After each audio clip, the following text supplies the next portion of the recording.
combination of just the score, Florida A&M had control, had the lead the majority of the game. That's what I'm talking about. See, that's what I'm saying. That's why I think and our coach is right.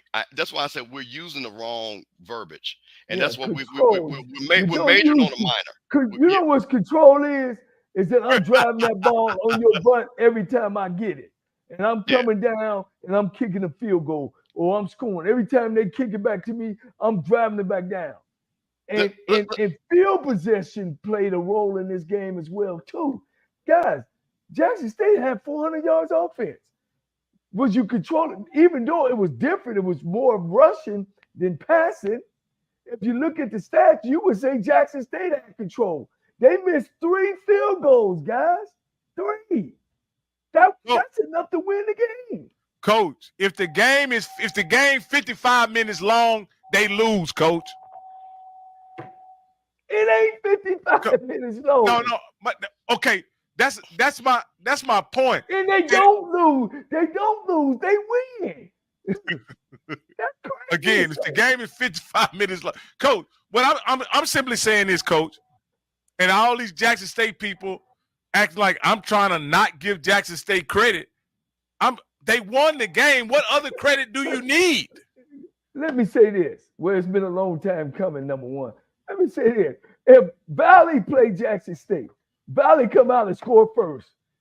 All right? Then the second quarter start in lightning strike. Are we going to sit on this show and say, boy, Valley sure had stuff under control, man? No. Come on, Coach. I think 5 minutes in the fourth quarter, Coach, I think having 5 minutes left in the fourth quarter, Coach, with the lead that you had at halftime, Coach, the same lead. But guys, listen. Look at Jackson State. What did I tell you why they would win the game? What did I tell you? Because they could score. And if they was always in striking distance, Florida A&M never had the game under control. They were going to score, guys. I'm telling you. Wait. Now, Coach, wait a minute. Hold on. Wait a minute. Now, see, I'm glad you said that because wait a minute. Now, stop right there. That's exactly what you said. And that's the point why Florida A&M had a chance to win because they slowed Jackson State from. Wait a minute. They had a chance to win when they showed up. No, wait a minute, Coach. Wait a minute now. Hold on now. You can't have two things to be right. Now, Florida, wait a minute. Hold on now. Wait a minute. I'm listening. Well, hold on. They could score. So the only way FAMU to have a chance to win was to prevent them to getting 35, 40 points. At that point, with 5 minutes left, FAMU had done as best they could do, and Jackson State University only had 21 points. That's a fact. 20 points. 20 points. That's all they had. Now, we can't make up they could score. What they scored was 20. So my point of it is, no matter what was said, FAMU had to make sure they did not get 35, 40, 49 points. If you told me in the fourth quarter with 5 minutes left, Jackson State only had 20, and we had the ball, I would say we got a good chance of winning the game. Now, to my point is when in a big time game, you want big time players to play. Kendall Bowler made a big interception. True Thompson made a big hit. That's what big time players do. And what I'm saying is you got to give credit the way the game was played because nobody got knocked out in this game. Well, other than Daniel Richardson on that one play. But other than that, I'm going to give both sides credit because at that game, nobody walked out the game. So that's all I'm saying is, yes, they could score, but they were a better scoring team. But FAMU put themselves in a position to win the game. So I'm gonna ask you this as a Jacksonian, I need you to explain this to me. Why I have people all up and down the comments, I'm gonna quit putting them on the screen, saying that I'm trying to take the credit away from Jackson State. Do they want an extra win because they beat FAMU? What the hell do they want? Well, they won the game. Yeah. Time out, Coach. Do y'all understand that Jackson State has scored 21 points in one game, in one quarter before? They've scored 15. They're a scoring machine. Yeah, but that machine didn't score this game, Coach. Now, look, I'm 35 points on Florida A&M. But Coach, wait a minute. The national championship. Man, No, wait a minute. See, I would be mad too if I'm Jackson State. No. Listen, Florida A&M had a Coach, wait a chance to minute. win when they showed up. Wait a minute, Coach. Wait a minute, Coach. Florida Wait a A&M minute. played their game and they scored 21 points like they average and what they do. So hey, they try to act like they wasn't sitting on that the whole game. I guess I'm ashamed of Campbell. It seems wait. No, you can't be ashamed of me when I'm giving everybody credit. A moral victory. No, I'm not giving it. No, wait a minute. Hey, so the Jackson State people knew they was gonna win. That's what they knew they was gonna win. They knew they had the game under control. They was toying with y'all, Mr. Campbell. They brought y'all there, toying with y'all, and that's it. Nobody, well, first of all, not one person going to say, and I have been on shows, I have said this publicly. I have given credit because Jackson State played the better game. They won the game. I didn't say, you didn't hear me. Wait, hold on, Coach. Wait a minute. Because this is very important. Because I think for this show, because I hear this on a lot of shows, everybody has their shows, whatever their bias is. I went to FAMU, but I sat there and I'm going to say this. If you're telling me, Coach, let me ask you a question. If you're the coach, and so I'm going to flip on the other side, and your coach calls and you say, hey, guys, can you believe it? We only got 5 minutes left. We're up by when we got the ball. What you going to tell your team, Coach? Say it again. If you were Coach Colsey in that environment, based on all what you just said, everybody said, hey, man, Jackson State can score. And we have the ball with 5 minutes left, and we're actually winning the game. What do you tell your team? I would be nervous as hell, Coach. I would be nervous as hell.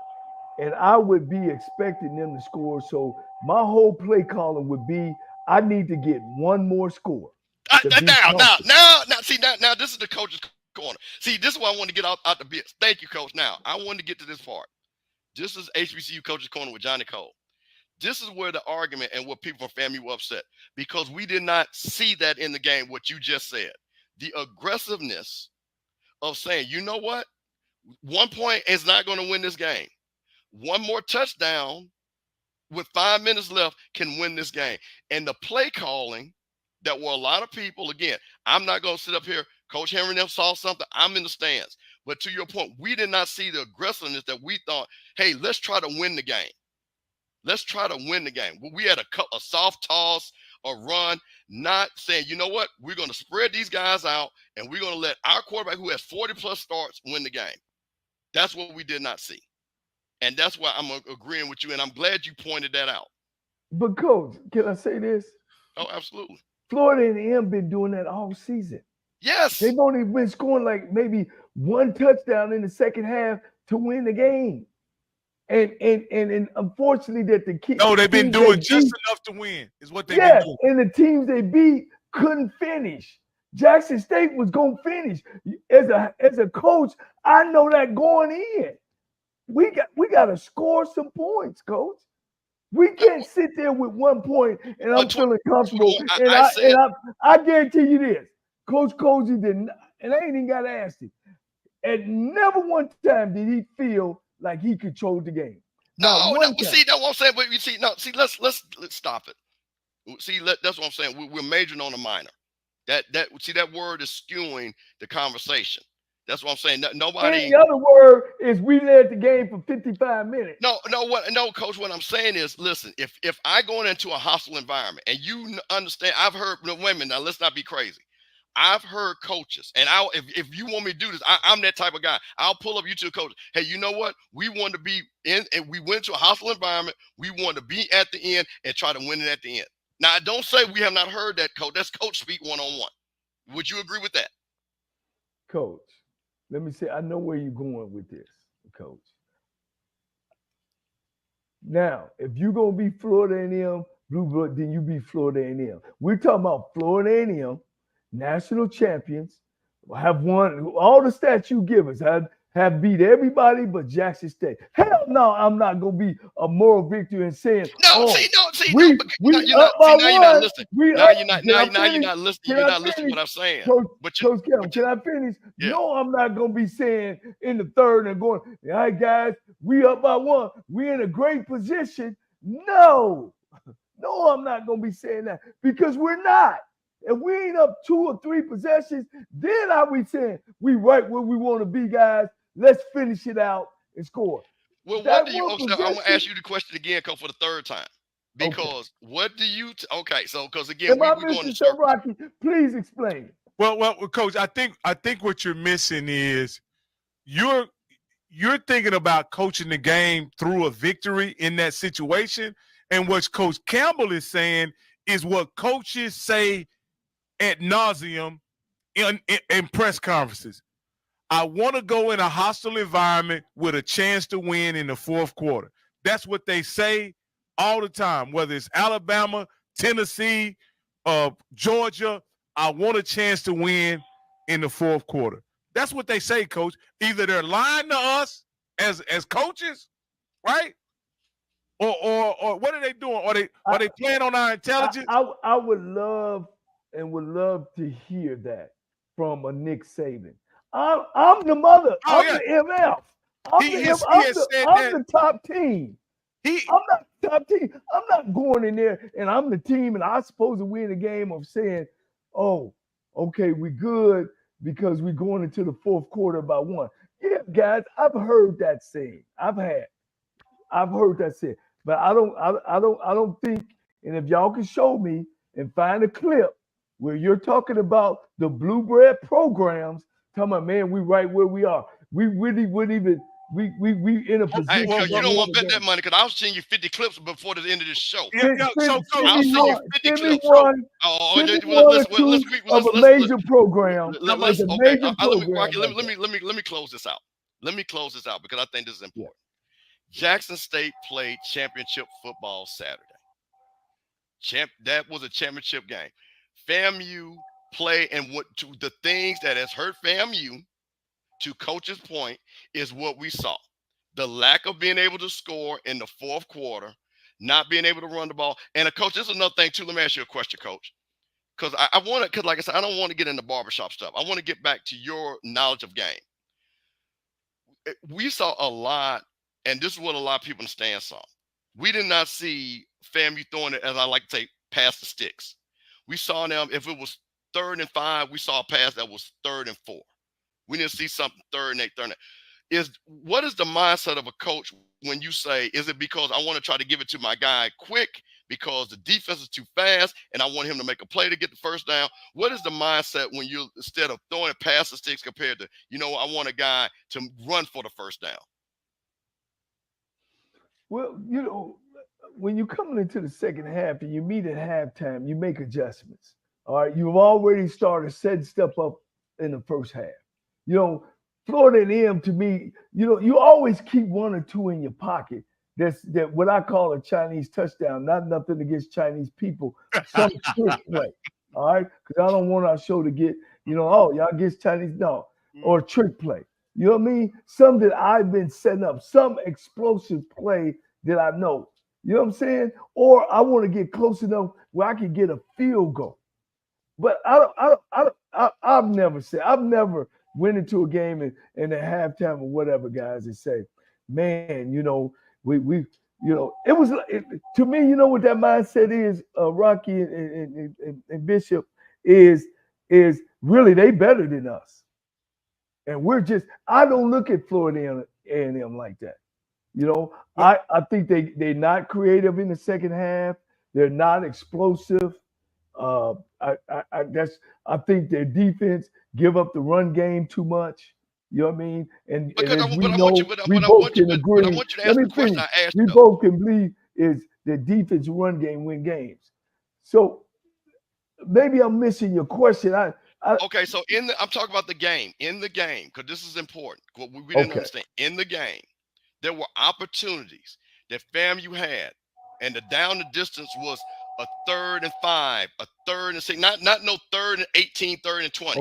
Okay. You talking about situations. Okay, situations. Go ahead. And what I'm asking, what we did not see was that instead of passing it past the sticks, as I like to say, where you're running a pass pattern. If it's 3rd and 5, it's a dig route that's 7 yards. It's a slant that's 8 yards.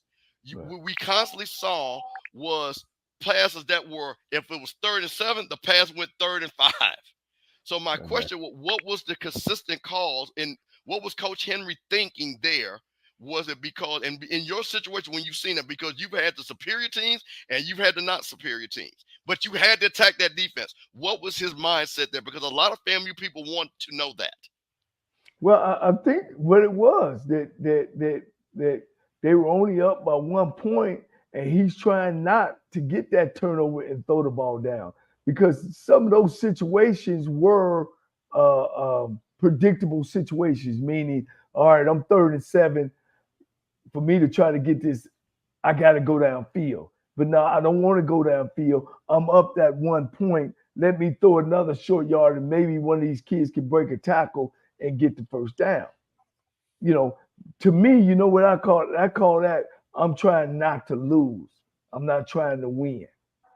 Hey, That's Coach, we got a caller. Go ahead. With the last 45240. You're live on HBCU Coach's Corner.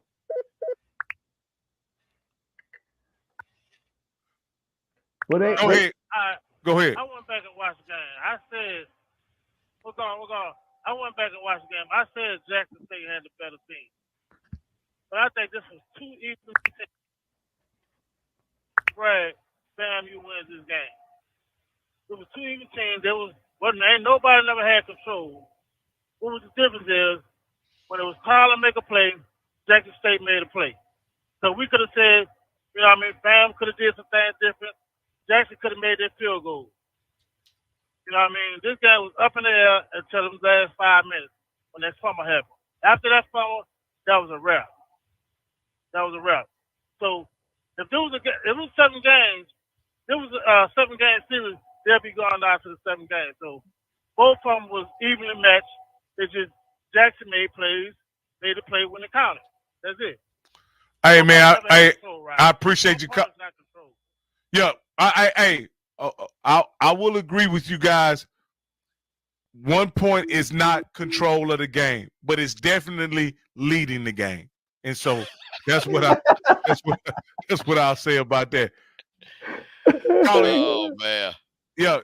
Hey, caller, who I just accidentally hung up in, call back. But let's go ahead and and get through this. So, moral of this story is, I think this is the de facto SWAC championship. I think because Jackson State won this game, I think they'll win. They're the favorite right now for the SWAC championship. Yeah. No doubt about it. And you know what this also does, and we can move on after this.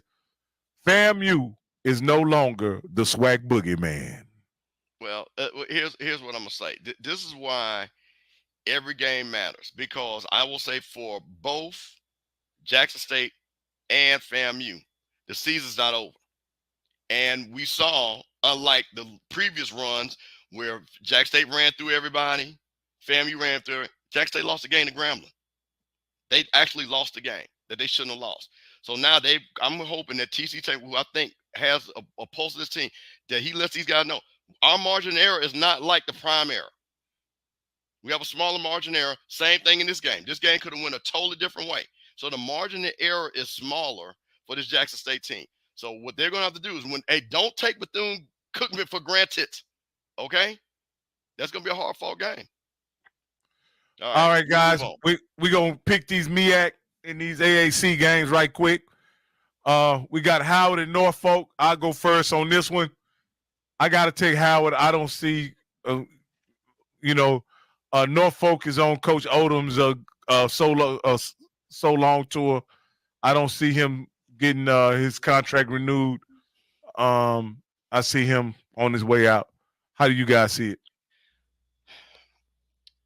it? Listen, I'm going to say this again. This is a team, Norfolk, that we thought had a possibility to win some games. They've underperformed. We've seen talent.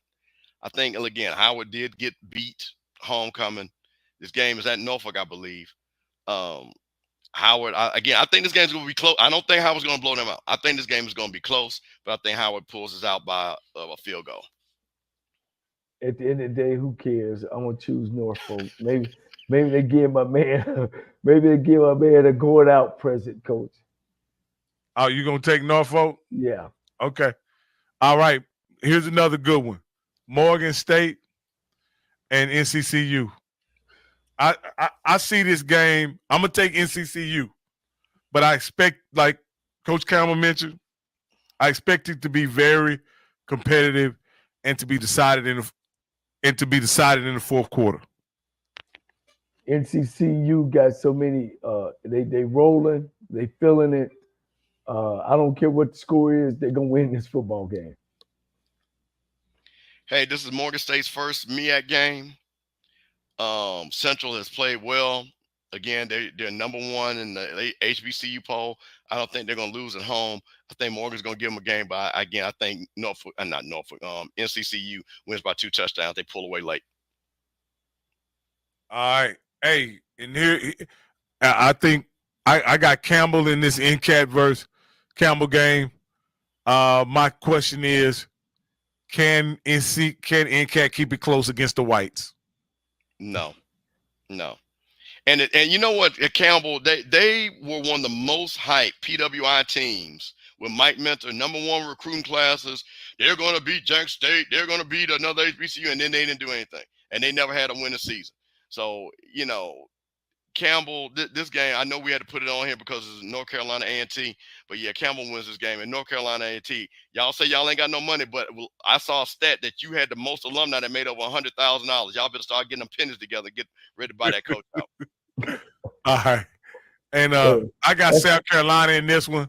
I don't see this being much of a game. I think even though Delaware State has shown some life, I just think Chennisberry and those Bulldogs are just too good right now. I got South Carolina. Yeah, I mean, that's a no-brainer. Chennis is knowing that he's trying to win the MEAC. He's rolling. There's nobody else there. It's a win-win. He's already beat Norfolk. He's already beat. Did he play Morgan State yet? I think he did. That's a no-win game there. Okay. Meaning that he's gonna win the football game. All right, this is our big game. I'll let you guys get on that one. Shoot, who? Morgan State and North Carolina Central? Yeah. Morgan State ain't ready to step up. I got NCCU Coach Trey Oliver. I put my money on him. He's too close to screw up. He knows this is his last hurdle. He'll have his kids ready to play. Okay. Yeah, I totally agree. I don't think this is really. I think the game that we all are looking forward to, and really is when I think it's a week or two away when North Carolina Central plays South Carolina State. I think this is just a speed bump in the road for Central for that big showdown for the MEAC championship. Yeah. All right, here we go. This is the SWAC slate right here. Jackson State and Bethune-Cookman. I'll let you go, Campbell, since that's your dark horse. Hey, listen, that horse has died. That horse didn't come out the barn. I think that what I will say that Bethune will pose some problems. I believe, like I said, I think their quarterback. Hey, Carter, you're gonna have to turn down your background if you're gonna listen to us on your phone. You got to turn down your background. Go ahead, Campbell. But I think that Jackson State is going to play Jackson State football. I think they kind of. What I like about this Jackson State team, I think they know their identity now. Run the ball. Not get too crazy with the pass game to turn the ball over. I think they learned a little bit more about FAMU when they're saying, you know what, let's keep running the ball and then let's set up play action and things like that. Yeah, I think Jackson State, this is their third. This will be their 35-14 game right here. Can I say something? Go ahead. Like I told y'all last week, the only one can lose this game is TC Taylor. Again, you had 5 turnovers against Grambling. And Grambling took advantage. You had 4 turnovers against Florida A&M. And y'all ain't even played the best defense in the conference yet. And you can't keep winning games when you're turning the ball over. And if the only way you can get around that is that you make a commitment to running the football. You know why I know, Coach Campbell? Because I did it. I made a commitment to running the football. What does that do? That put the game in my defense's hand, and it shortens the game up. But if he come out there and throwing that ball all around and throwing it to, maybe Bethune-Cookman, and I'm really, guys, I'll be honest, I'm really talking about the Alabama State game. Only thing that make Alabama State won't beat Jackson State, and I know I'm way ahead, is that they don't have a quarterback. But go ahead. I don't think it's going to be a blowout. I think Bethune-Cookman be ready to play. Oh, but yeah, I'm gonna take Jackson State. I think it's going to be a beatdown. If Alabama A&M put 56 on you, make sure all your light bulbs work in Bethune-Cookman. That's all I'm saying. Go ahead, Mr. Campbell. Hey, well, I've already said it. Like I said, I've given my score. I think that Jack State is going to throttle down. I think they're going to run the ball. I think they're not going to be careless with the ball. And I think to me, I think this is going to be a focus of, hey, just let's win the game. 'Cause again, when you play a big game like they just played, man, I don't care what, and Coach knows this, there's somewhat of a letdown when you play a Bethune-Cookman. You know what I'm saying? The boom ain't going down there. They just say, hey, man, let's go down and beat these boys down, and let's get on out of here, get up out of Florida so we can get ready for the next game because we got other games. And let me tell you, it ain't a place that you want to go down in Daytona Beach. It ain't a lot down there that you want to do. And then you playing in that stadium down there, man, that you just got to be careful. You got to have your team ready. We went to go play Tuskegee in the Gulf Coast Classic. No, I'm knowing to myself, man, we beat Tuskegee. We're going to walk into being the National Black College Championship. And we went down there and lost 15-14. It didn't play well at all. So once again, and it was my fault because I didn't have my football team ready to play.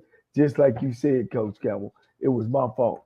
So hopefully TC have his kids focused and ready to play. Because their next 3 games, guys, the record is 3-17 or 3-18 of the 3 teams they play. The 3 teams they play only won 3 games. Yeah. So they should walk through the next 3. We don't have to spend a lot of time on Mississippi Valley UAPB. I'm taking UAPB. Yeah, UAPB. I think Mikael Hagens and Gibson, they do another highlight reel, and Valley keeps struggling. Yeah.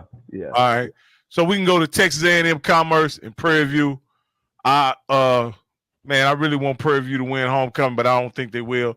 I'm gonna take Texas A&M Commerce, but I hope Prairie View win. I don't even know who's gonna show up for Prairie View. Texas A&M is just as worse. They 2-5, I think. Prairie View 2-5. Texas A&M is 1-6. 1-6. Yeah, they both stink. Toss up. Well, right, but let's remember, Prairie View can look at it. Grambling did beat Texas A&M Commerce 35-28. So there is some hope of a commonality of an opponent. So you know what? I know Lionel, my nephew, has put those shirts in a box, and they're going overseas right now.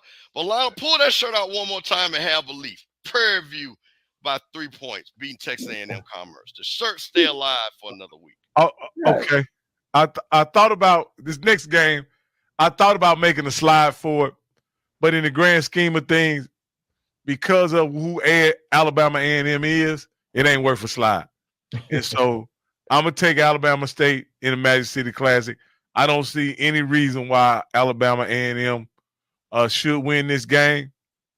But like you guys say, you can throw – history tells you, but not recent history. But history tells you can throw the records out. I got Alabama A&M. I got Alabama State in this one. Who do you guys have? I got Alabama A&M. There you go, Coach. Coach is really sucking up to the JSU people tonight, boy. hey, Rock, you know what he's doing? He's getting all his currency together because when they play Alabama State, he pick against them, and everybody's in his mentions talking about Coach is a hater. So I like what you're doing, Coach. Well played. Well played. Because them FAMU folks was all in them private chats on your ass last week. Boy, they watched Coach, hey, FAMU, boy. He ain't got no choice. So I'm just letting you know, boy, them Jack State folks going to be in that chat, boy, when you get ready to make that pick. No, man. No, I know. I Alabama State know what's at stake. The game they got to get ready to play is Jackson State. I hope they don't overlook it. I hope they play A&M. I'm gonna go with Alabama State. Okay. I'm gonna. You know what?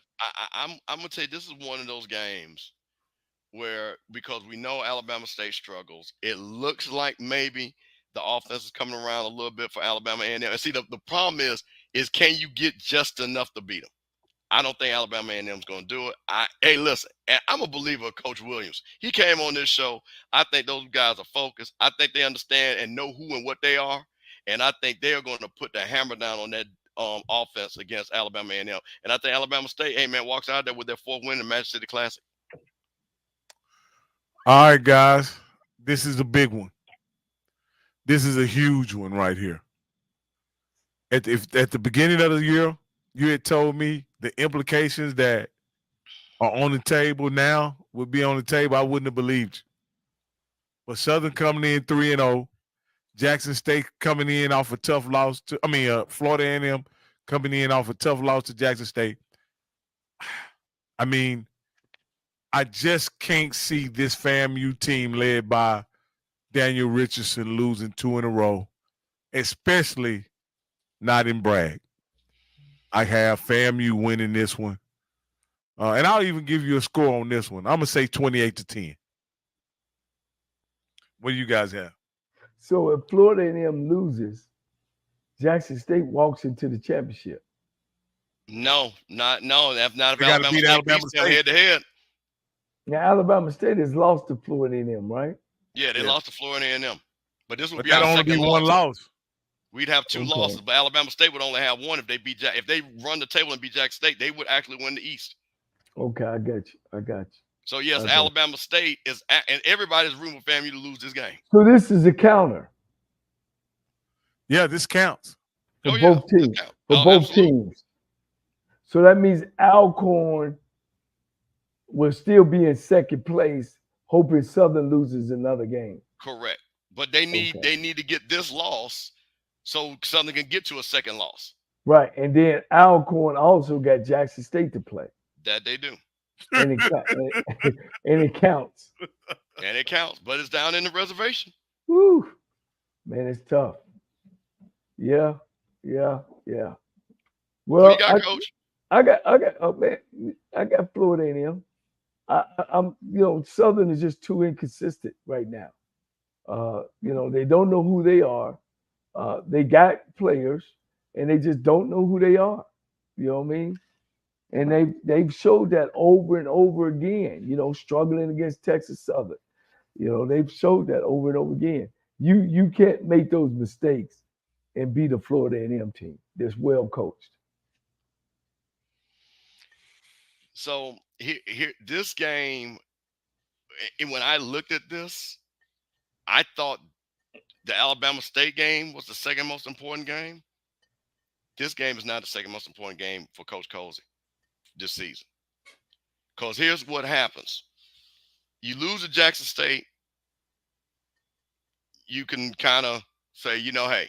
But if you lose to Southern and that streak gets broken by Southern University, the loudmouths of the SWAC, all hell is going to break loose in Tallahassee. So, Coach Colsey, I'm going to tell you, what you better do is call Coach Simmons and ask him, when they did lose to Jackson State, how do we constantly keep winning and stay focused? Because this game right here is the most dangerous game for your career and your early career. So what I will say is, because, Coach, let me tell you what happens. And you know this. He loses to Jackson State. He loses to Southern. And because if we're going to lose to Southern, it'll be the same way. We didn't score no points. They ran for 500 yards. Except the narrative goes where you guys can't make adjustments. And the thing about it, this will be a team because everybody else, because, again, we have more talent than Southern, then that means we even lost to a bad team. And, based off of what Southern looks like. Southern's record is good. No disrespect. But let's keep it honest. Southern is not a talented team compared to FAMU's talent. So for Coach Colsey, I'm just telling you, I believe in you, comfortable in Colsey, but those players better understand that this is a game to keep the streak alive. So you want to keep that streak alive. But I'm going to tell you this. And again, the best I can see, I'm going to finally think that FAMU finally gets to 28 points on the offensive side, not with defensive help. And I'm going to go FAMU 28, Southern 17. Wow. That surprises me that you picked Southern to score against FAMU. Well, I'm gonna tell you, this is this is the thing about it. Well, see, here's what I believe happens with FAMU. We've done a great job. Again, our scoring defense, and to me, yards mean nothing. You can't get in the end zone. I've always been like that. Tell me what your scoring defense is. We've held people down. I believe, like I said, they'll score. They'll get what they're average. They'll score a touchdown. They'll make their. Everybody's got their. Hey man, you can. You know what? Somebody needs to tell me if I can bet would the opposing team get one run over 40 yards and what the numbers are on that. Because I would be a millionaire. So Southern's going to get that one off tackle. Well, it's not really off tackle usually. It's really, like I said, right between the center and the guard. And then all of a sudden he goes to the races. And usually they don't score the touchdown. That's the interesting. Those long runs never equal to a touchdown, which is pretty interesting on that. But they'll get that one long, and then we will do what we usually do. We'll bog the game down, and we'll win it. Southern, again, now here's the thing, too, which I think FAMU should feel. Southern just can't pass the ball. So, again, it reminds me of Alabama State. So, I don't think they're fearing Southern in their passing game. So, well, if I was – so, one thing I may have talked to you about this, Coach Cole.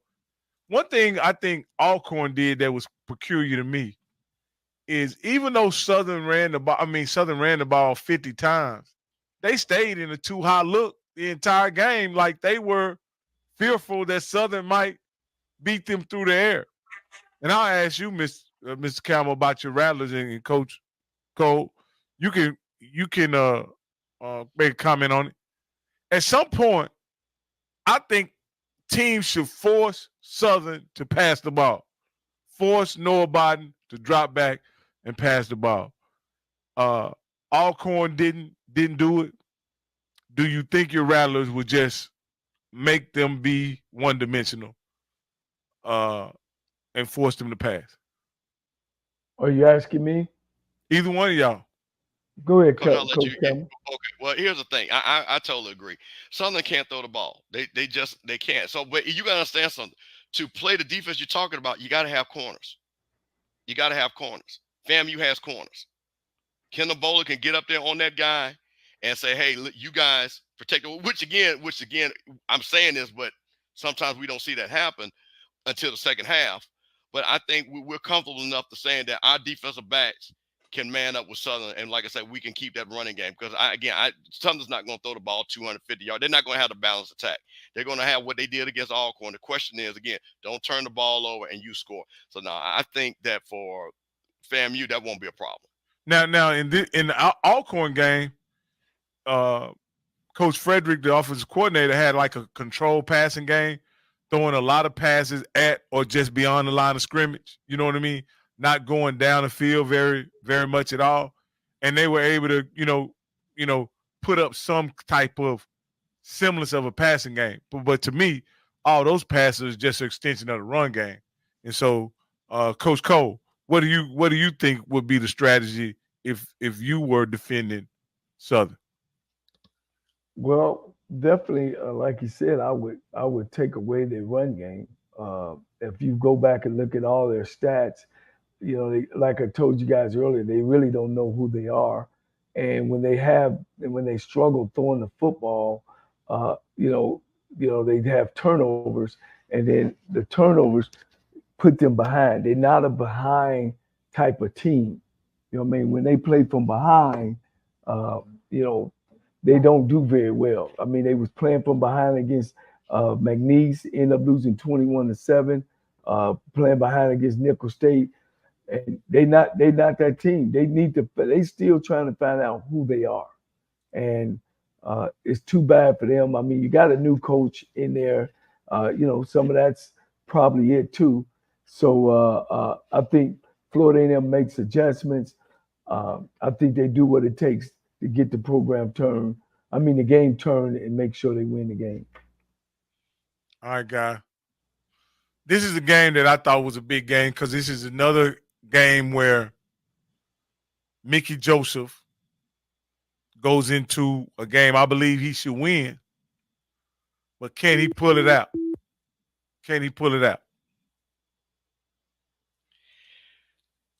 Coach, you want me to go first? Yeah, go ahead. Well, here's the thing. We know who Texas Southern is.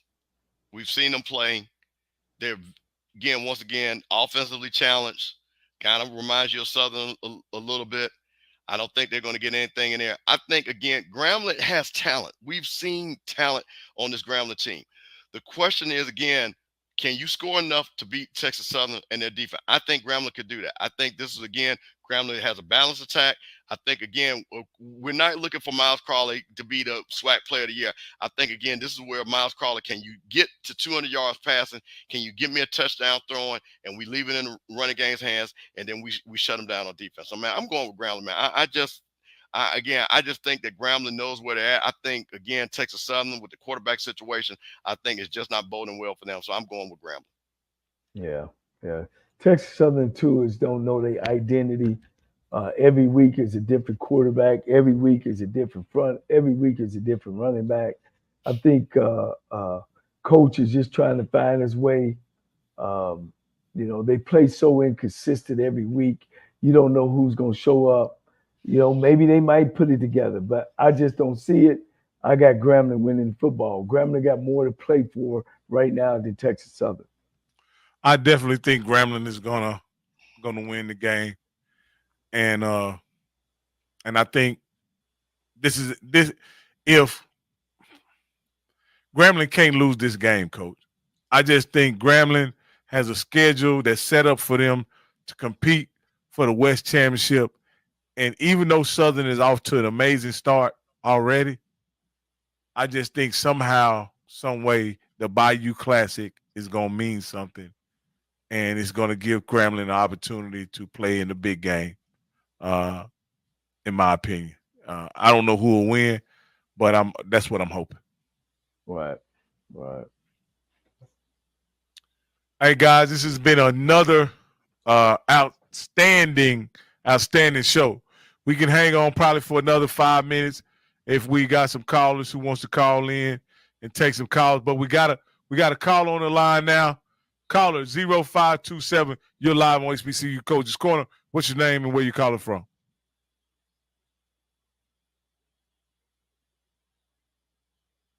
Well, we can't get him in tonight, can we? Well, I mean, he's on the call. I guess he's just holding on. He fell asleep. They put their phone down and they're listening to the show. So call if you're listening, because you probably there's a 5-second delay. Pick up your phone and let's ask that question. Probably a Southern guy going to come on here and live talk about how they can be where's 813? Where's 813 from? That's what the area code was. That might be your FAMU people. 813. Yeah, that's Tampa. Yeah, that's Tampa area. Hey, man, I just want to let y'all FAMU people know, since I got y'all on here, y'all AD won 80 of the year at the women's conference this past weekend. Correct. And so y'all can put that. Our former AD, and we knew she had already got. So congratulations to her, Angela Suggs, number 19. Who, if you go on my social media, great picture with me, her, Ken Clark, and Ashley Robinson. That's not the AD I was talking about. Oh, who AD you talking about? Tiffany. I said former. I know who you're talking about, and I said our former AD. Oh yes. And I'm correcting you. Okay. And letting you know our former, and we already knew about that. Congratulations to her and her. She's moved on. We have a new AD, Angela Suggs, who had a great time in Jackson. Shout out to when I talk about my closing statements, and I had a great picture with her and Ashley Robinson. So we had the gold standard athletic director talking to the FAMU saying, I'm going to make sure you the gold standard. So that was awesome. And shout out to Ken Clark, man. Great time in Jackson. Hey, it looks like you got the VIP treatment up there, man. And I got treated, me and Scotty got treated real good. And in Southern hey, Coach, seems like that HBCU Coach's Corner is working out pretty good for us, Coach. I hope it's working out for you as well, Coach. Well, man, look, we making strides, and like I said, my thing is, I'm always thinking about how we can make it bigger and better. But that's good for you guys, man. I appreciate all the hard work you guys put into this and the time that you take. Yeah, when we step out, you guys should be taken care of, man, because, we're bringing a lot of information, a lot of content to some people that can't get there and can't be there. So hey, we keep working on it, making it better. Hey, and I want to also apologize to my man Willie at Tailgate Lot 36.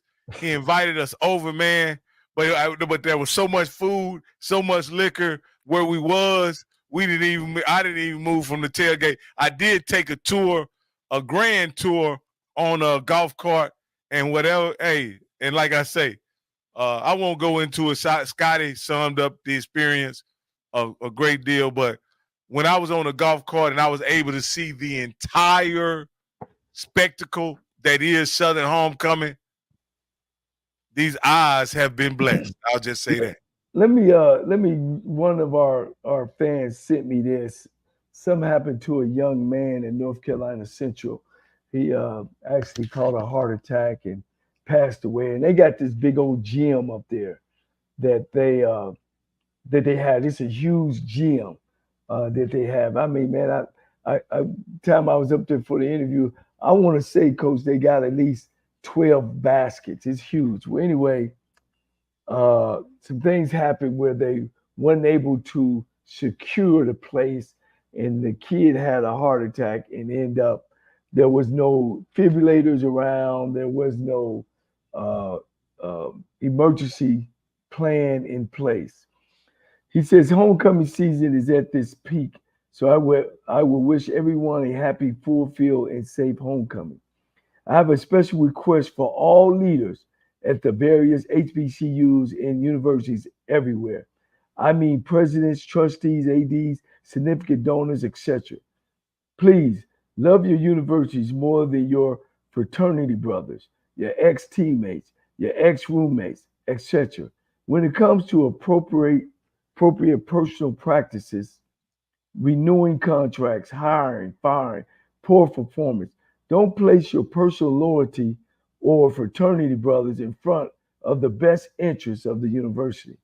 You are stewards of a lot. Your decision can make a difference between life and death. Your decision can cost your schools millions in lawsuits and bad contracts, or your decision can grow your university and elevate the school's profile and brand. Speaking of safety, some of the crowds at homecomings are so dangerous. If I were a head coach and could afford it, I would take my team back to the hotel and have something special for them when the crowds leave town. Things have changed so much over the years. People are sometimes more violent, and flu and viruses are coming to your campuses with COVID. Things aren't like 5 or 10 years ago. So remember, don't do what's best for your athletes on and off the field. As coaches, we know that sometimes we only have one shot at winning the championship. But flu, sickness, COVID, and wrong moves can blow it all. Again, leaders, below your God and families, love your universities more than others' loyalty. Be people of integrity. You have been entrusted with a lot. So I want to make sure I read that off. It was one of our donors. He also donated us. He didn't want to stay unanimous, so that was great. Hey, I want to say this. My man brought over some fish that was outstanding. Yeah. And so yeah, man, that fish was outstanding. Is that his name, Blaze Styles? Yeah, that's Blaze. Yeah, man, he brought. Hey, it was right out the grease too, Coach. It wasn't. Wow. It was right out the grease. It was still had the sizzle on it. And I asked him, was it Mississippi catfish or was it Louisiana catfish? He said definitely Louisiana catfish.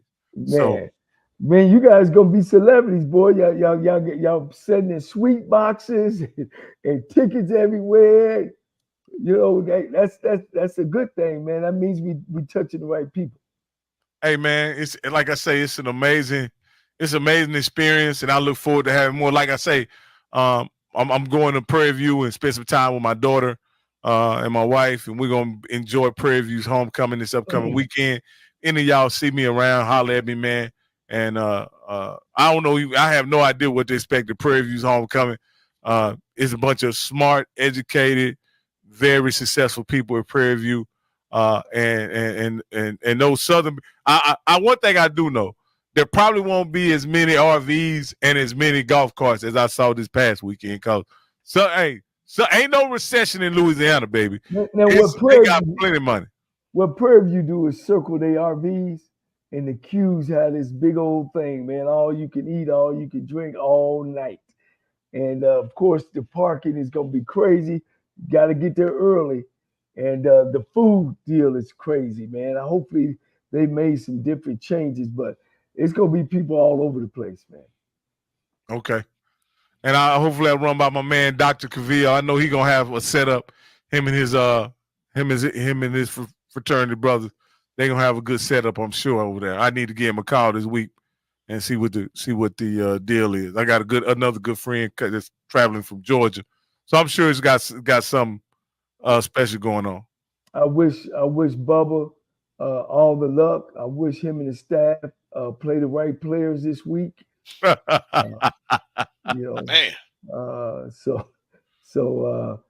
Coach, put them in the game. Coach, put me in the game.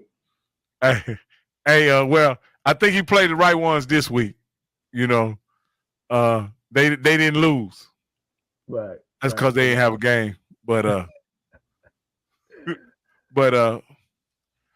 what you say? No booty cheeks in PV. Please. I'm not gonna be looking at my glasses. Got a filter on that kind of stuff. I don't even see booty cheeks through my glasses. All right. All right. Can I do my closing statement so we can? Yeah. Go ahead. Ronnie and LeBron, y'all, he already got in the game with his dad. It's already beautiful. Listen, I want to say this again. Shout out to my city, Jackson, Mississippi, and shout out to the real Jackson State, true blue Jackson State folks supporters. I told everybody from FAMU to come to Jackson to see the game in the vet. Those who got a chance, everybody that came to the game was impressed with the hospitality, how people treated them, which I knew because I'm from Jackson. People from Jackson treat people right. And I'm just so proud, again, to meet a lot of people. Again, we talk a lot of noise on these boards and chats and all that, but real people, not no Twitter person with a fake AI picture or a Twitter handle with 40 characters behind it, but real people is who we met in Jackson, Mississippi. And I just want to thank the Jackson State people for showing my FAMU people a good time. Shout out to my people at the 1400 Club, TD, Zoe, Ken, and all that crew, man, look good. Shout out to Ashley Robinson, took great care of my AD, took great care of her. What people say, oh, FAMU people, Jackson State people. Well, that's what I'm saying. Y'all ain't Jackson State people and FAMU people. I was with Jackson State and FAMU people, and we were all together. So you know what, Rocky? I didn't hear no 237. I didn't hear no dirty water. I didn't hear no bad school. I didn't hear no OBG. What I heard was, hey, man, I'm glad y'all here. We're going to beat y'all ass, but I'm glad you're here. And I said the same thing back. So shout out to my Jackson State people. I wish y'all well for the rest of the season. We'll see how it play out. And one last thing I'm going to say, man, keep it positive, man. This is the experience. Real people, keep it positive. Fake people, keep it fake. Hey, you bringing something up, Mr. Campbell, talking about Jackson and FAMU or whatever. There's something I wanted to get into just briefly for a second about the Southern Alcorn game. Do you guys think that Fred McNair's familiarity with Alcorn played any role in how crisp and how well prepared it looked like Southern was for this particular game? Because to be honest with you, they didn't even look like the same team. And I'm not saying, and what I mean by that is, could Fred McNair have given them something extra to not only play for, but maybe some insight to what to expect? I think so. I mean, he know all the players, he know all the staff, because they really didn't get rid of nobody. I think it played a role in it. He knows the kids, so I think it played a role in it. If he gave his advice, any edge would help. Yeah. It wasn't talked about very much coming into the game, not on anything that I saw. But it definitely, like I say, Southern definitely showed themselves well. And again, it was, like I say, it surprised me how crisp and how well they played. Two things about the Jackson State Florida A&M game was 28,000, almost 30,000. And Jackson State had the ball 34 minutes to Florida A&M's 25. So they had the ball almost 10 minutes more. So the more possessions you get, 1 point won't do it. All right, I'm done with it. Hey, there you go, Coach. Hey, man, look, Coach, go get that gift basket. Going to come for $1,400. They're going to invite him, man. Next thing, Coach going to be over there on the mass meeting on Monday, boy. Breaking it down with Zoe, boy. Reverend Ike Zoe and Coach Cole, boy. Reverend Ike Zoe and Coach Cole, breaking it down. You feeding it. You feeding into the foolishness, Coach Cole. You know they want two victories in SWAC standings for beating FAMU. Yeah. That's what they're working on. They're gonna petition the SWAC to try to get 2 victories for beating FAMU. I'm totally against that because they want more credit than just the win. I don't know what else they want. Look, FAMU is like Deion Sanders. It's the Florida A&M. That's the team to beat. Hey, let's take it, man. You take the trophy home. You had great records. You've been kicking everybody's butt. Man, you know, you like Goliath. You know, everybody playing FAMU is like David. So when they can take down the giant, you know. I just know what, I know what this is all about. Coach is looking to get some extra money and get that analyst job up there at Jackson. Because everybody knows he knows offense. And he's saying, you know what? He knows Coach, listen, I understand, man. Listen, first of all, he already gave his brother the Valley job. Hey, man, listen, read the boy's resume. Listen, I mean, when I say his brother just needs to just. He done done all the work for the AD, huh? He done done all the work for the AD. Done all the work. I'm telling you. He done broke it down for, like I say, so, hey, TC, look, Coach Cole could be an analyst. Go on and bring him on for the rest of the season. He'll work for us on Tuesday because, like I said, he'll be like the white guy that was with Jackson. He doesn't have to be at the game on Saturday. He'll do, HBCU. Go watch his son play on Saturday. Yeah, so there you go. So, man, like, hey, man, it's no problem, man. Hey, Coach, listen, I love it. Y'all crazy, man. Y'all crazy, Coach. Hey, Coach, you ready? Hey, Coach, make sure you put your address in the chat, Coach, so they can send you all that Jackson next week. So you'll have that hat, ball cap with a J on it. And you'll have a blue sweatshirt with a J on it and get all your Jackson State gear. Coach, you trying to go all in right now. Jackson, Y'all too much, man. Y'all too much. All right, Coach. But no, man, this has been another great show, guys. Thank you so much, Coach Cole and Coach Campbell, for being on the show, man. You guys did a great job. And, Coach, you ready to take us out? Yeah, ready to take us out, baby. Appreciate it, man. Appreciate you guys continue to follow us. But we need those likes. We need to subscribe to the station, man, so we can bring you more content and we can put ourselves on the road as well. And we will definitely continue to have big time people on this show. Once again, life is beautiful. Life is what you make it. If you feel yourself down, that makes you grow, and the thing that I always say, if you feel yourself at the end of the rope, tie a knot and hold on tight, because at the end of the day, it's nobody. My name is Danny Wilson, and I won $500 on the lunch break with AJ Jones.